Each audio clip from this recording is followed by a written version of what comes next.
Assalamualaikum warahmatullahi wabarakatuh, sahabat semua. Video kali ini aku nak respon kenyataan Syekhut Tafsir Maknin. Semangat dia bagi ceramah, sikit tak tumpah macam Mak Rizal. Dalam ceramah tu, dia cerita tentang orang-orang yang beruntung dan orang-orang yang mendapat khabar gembira dari Allah. Kemudian dia cerita orang-orang yang diancam oleh Al-Quran. Dah tentulah yang kena ancaman tu bukan geng-geng dia lah. Jadi aku nak jawab sikit, betulkah Quran bagi ancaman atau dia yang bagi ancaman dengan menunggang Al-Quran? Apa-apa pun, kita tengok video dia dulu. Yang ni kena ambil buat. Orang yang beruntung, orang yang diberikan khabar gembira kepada Allah, ialah orang yang tunduk patuh kepada Allah. Siapakah mereka yang tunduk patuh kepada Allah? Orang yang apabila disebutkan nama Allah, gementar hati mereka. Bukan orang yang bila disebutkan nama Allah, dibacakan kitab Allah, dia ketawa, dia buat main-main, dia buat senda gurau. Kita bacakan ayat Allah, sepatutnya ayat tersebut memberikan suatu bentuk perkara yang memberikan satu ancaman pada diri kita. Bukan kita boleh buat toje main. Paling lekeh, kalau tak mau nak terima pun, balik pergi rujuk ayat tersebut, buka balik, hadapi ayat tersebut dengan keimanan kepada Allah. Apa yang dikatakan oleh ustaz tu tadi tentang ayat ini, benarkah ayat ini memang benar-benar memberikan ancaman kepada orang-orang yang main-main di dalam agama? Betul tak ayat ini telah memberikan satu ancaman bagi mereka yang mentakwil dan mengubah sifat-sifat yang layak bagi Allah Azza wa Jal? Betul tak ayat ini telah pun memberikan satu ancaman kepada mereka yang melanggar perintah Allah dan Rasul? Kena rasa. Jangan buat main-main macam musyrikin Quraisy. Dibacakan ayat-ayat Allah Subhanahu wa taala, musyrikin Quraisy zaman tu buat main-main saja kepada Nabi kita Muhammad sallallahu alaihi wasallam. Baik, pertama dia kata orang yang beruntung adalah orang yang bila disebut nama Allah gementar hatinya. Okeylah, betul lah tu. Walaupun Maknin berkali-kali sebut nama Allah dan membaca ayat Al-Quran, tapi tak nampak pun dia gementar. Kemudian dia kata bukan orang yang bila dibacakan Al-Quran mereka gelak atau buat main-main. Macam kafir musyrikin gelak bila Nabi bacakan Al-Quran. Tak tahu dia kata kat siapa, yang penting bukan dia dan geng-geng dia lah. Siapa buat macam tu boleh jatuh kafir kerana mempersendakan ayat-ayat Al-Quran. Cuma kalau ustaz ni, Maknin ni lah, yang baca Quran dan menafsirkan Al-Quran, mungkin ada yang gelak, termasuklah aku. Bukan mempersendakan ayat Al-Quran tu, tetapi sebab dia tafsir Quran buat kepala tahu, ikut kepala otak dia.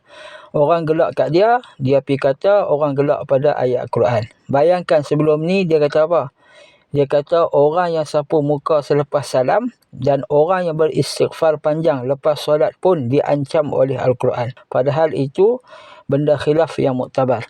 Tu pun ada hati nak samakan diri dia macam Nabi baca Quran dekat orang kepiang. Kali ni dia kata orang yang takwil ayat-ayat mutasyabihat pula diancam oleh Al-Quran. Lepas tu kata orang yang takwil ni bermaksud menukar sifat-sifat Tuhan. Tengok macam mana orang tak gelak. Duk tafsir ikut kepala otak dia saja.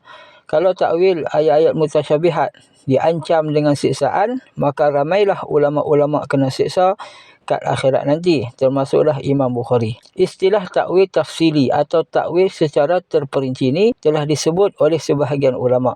Cara ini digunakan oleh sebahagian besar ulama khalaf. Mereka mentakwil ayat-ayat mutasyabihat secara terperinci dengan menentukan makna-maknanya sesuai dengan penggunaan kata tersebut dalam bahasa Arab. Macam ulama salaf, mereka mentakwil secara ijmali. Mereka tidak memahami ayat-ayat tersebut dengan makna zahirnya. Cara takwil ini bagus, terutamanya bila ditakuti masyarakat awam akan terjebak dengan akidah tashbih, yakni menyerupakan Allah dengan makhluk. Macam mana budak-budak Wahabi duk faham lagu tu lah.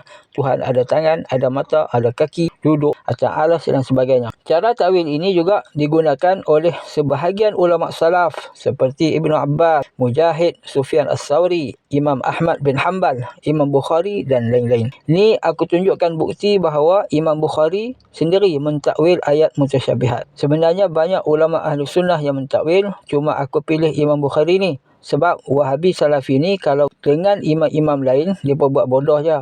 Tapi kalau dengan Imam Bukhari, mereka respect sikit. Okey, kita tengok dalam kitab sahih Imam Bukhari, dalam mentafsirkan surah Hud ayat 56. Imam Bukhari menjelaskan demikian. Ayat Al-Quran yang berbunyi, Ma min dabatin illa huwa akhizum binasiyatiha. Ay fi mulkihi wa sultanih. Ayat Quran bermaksud tidak ada suatu binatang melata pun, melainkan dialah yang memegang ubun-ubunnya. Jadi Imam Bukhari ternyata mentafsirkan Tuhan memegang tidak dengan tangan secara fizik, tetapi menafsirkan istilah memegang dengan mengalihkan maknanya kepada mulkihi, yakni kekuasaannya, dan sultanihi, yakni kerajaannya. Cara pengalihan makna inilah yang disebut oleh para ulama tafsir sebagai takwil. Lihat dalam kitab Jami'ul Bukhari, cetakan Riyadh, Saudi Arabia, Maktabah Darussalam, tahun 1999, halaman 806. Jadi Maknin ni, dia suka menggunakan Al-Quran untuk memberi ancaman kepada orang-orang yang tak sependapat dengan dia dalam masalah khilafiyah. Sehingga ulama-ulama muktabar pun terkena ancaman dia. Jangan jadi macam Khawarij yang menggunakan ayat Al-Quran untuk menyesatkan umat Islam yang tak sependapat dengan mereka. Kemudian dia kata, untunglah orang peralih sebab dapat ilmu terus dari sunnah, dari Al-Quran, dan tak memetik dari qaul Tok Guru dan Tok Syekh. Dia nak menafikan keilmuan Tok Guru selain mereka. Dan mereka nak masyarakat ikut mereka. Sebab mereka ulama sunnah. Jarang jumpa lebay jenis muka tak malu macam ni. Cakap tak ada fakta. Lama-lama boleh jadi muhib. Kesian orang peralih dapat ustaz yang buat palatau pasal agama. Sembang pandai macam orang jual ubat kuat. Okey, nanti kita tengok ancaman apa pula dia nak bawa keluar. Sekadar itu sahaja. Assalamualaikum warahmatullahi wabarakatuh.